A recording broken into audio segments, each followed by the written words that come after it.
ای بار خدای عرش و کرسی، شش چیز به ما عطا فرستی، ایمان و امان و تندرستی، علم و عمل و فراغ دستی. ای بار خدای عرش و کرسی، شش چیز به ما عطا فرستی،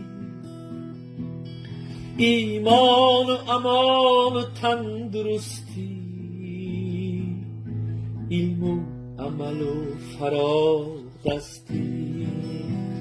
یا الله تو یگانه‌ای برایم، یا الله تو عزیز هستی برایم، یا الله تو یگانه‌ای برایم، یا الله، یا الله تو یگانه‌ای برایم، یا الله تو عزیز هستی برایم، یا الله تو یگانه‌ای برایم، یا الله، یا الله.